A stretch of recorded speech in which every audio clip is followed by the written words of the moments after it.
Presidente da Câmara, Sr. Presidente da Assembleia Municipal, caros colegas deputados, caros vereadores, meus senhores e meus senhores, calhou-nos uma cidade com histórias. Um destes dias, numa visita às obras da Via Central, aqui mesmo ao lado, cheguei a tempo de observar aquilo que parecia ser um perfil de ponte desnecessária, mas persistente. Um arco de pedras arrancado ao préstimo de passagem entre margens, estorvo encurralado nas fundações de um prédio, por sua vez desnecessário. A água que justificou o objeto foi dali para o outro lado, mas a ponte permanece, agora apenas metáfora, ligação entre um presente de inutilidade e um passado à espera dos arqueólogos. Na melhor das hipóteses, remetido que o vestígio há de ser à sua sepultura, o que há de ficar é o que a ciência conseguir concluir e o que se inventar de atravessamentos cujos protagonistas, sepultados há muito, não têm como desmentir. É da natureza dos humanos a vontade de saber dos antigos, quem eram, como viviam, como pensavam, como estabeleciam relação com essa malha da ocupação do espaço a que chamamos cidade e que se vai desenhando em laços e solidões que são a geografia das vidas dos seus habitantes. Não limitemos, porém, a utilidade da história à condição de bisbilhoteira de vivências. Alexandre Herculano definiu com admirável precisão o papel da história nas nossas vidas quando afirmou que, e cito, a história não é senão a profecia do futuro. Fim de citação. E não disse Herculano, mas dizemos nós, que o presente histórico é sempre uma estação entre dois tempos.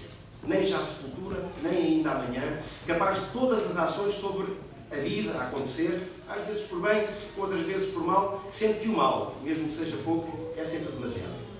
Quando Isabel abriu o manto sobre a história de Portugal e do mundo, Coimbra seria ainda uma cidade em construção coletiva, capaz de projetar os lugares privados de habitar e os largos dos festejos de todos, o sítio dos templos e as artérias dos ofícios, o campos de agricultar e as eiras de secar.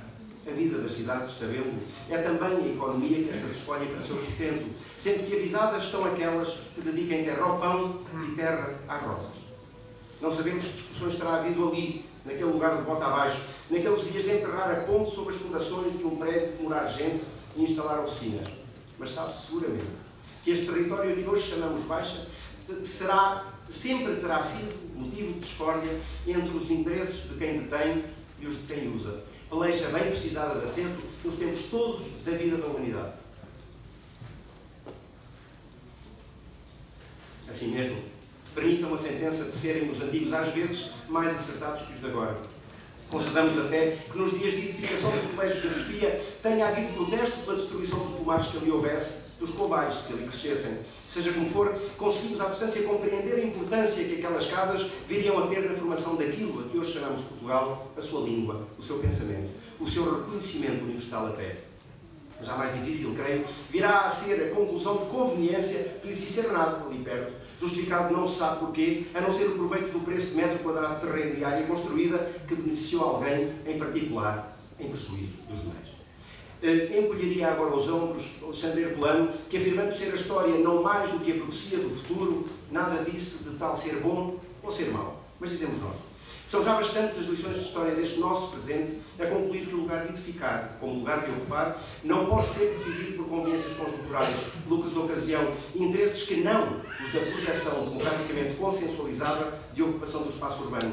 Trate-se da casa de morar, de um balcão da agência bancária ou do lugar de fazer nascer crianças.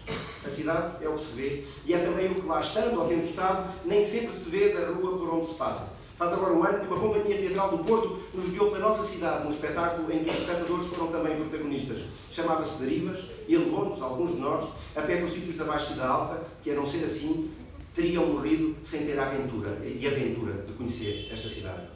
Eram ruas e paredes, mas foram sobretudo e persistentemente as histórias da cidade que nos calhou, as vozes dos fantasmas de um prédio da Inquisição, o baile de alegrias e amarguras do rancho de Coimbra, a conversa de um homem com as suas plantas num pátio da Baixinha, a memória dos ofícios. Excelentíssimos amigos, Coimbra não tem de ser saudade e é-o já hoje demasiado. Por isso, nenhum momento melhor do que o dia da cidade para semear profecias que não sejam só as do folheto turístico, trocando vidas inteiras, de geração em geração, por vidas num fim de semana e nunca mais.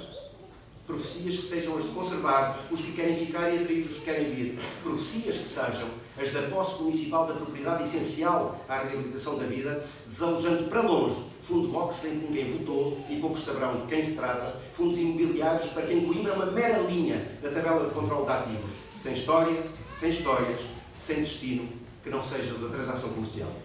Os rostos de Coimbra são os que estão nesta sala e os do povo que este representam. É com estes que temos de contar para pensar a ocupação do espaço vazio, sejam os da habitação, sejam os de passar o tempo, como o que hoje mesmo foi inaugurado na freguesia Santo António dos Olivais. É com estes que temos de contar para que a cidade não seja uma manta de retalhos, viçosos uns e desbotados os outros. Antes, a tal malha em que o edificado é aliado da vida. Caros concidadãos, calhou-nos uma cidade com histórias. Histórias de ilustres e de humildes, de pazes e de guerras, de passagens, muitas passagens por uma urbe que sempre foi um entroncamento de gentes, de idiomas, de saberes, de vontades. Mais exemplos não houvesse e teríamos o de Isabel, de Aragão e de Coimbra, e que dali e daqui quis permanecer na eternidade, dividida entre a vontade do pão e a precisão das rosas. Imaginamos que pão logo a seguir. É dali que vimos, da dádiva em vez da usura, da partilha em vez da oportunidade. Coimbra, a que queremos que venha a ser capital europeia da cultura, é uma cidade de histórias, assim, no plural. E já que é essa a nossa herança, a das histórias, que seja então esse o nosso legado. Muito obrigado.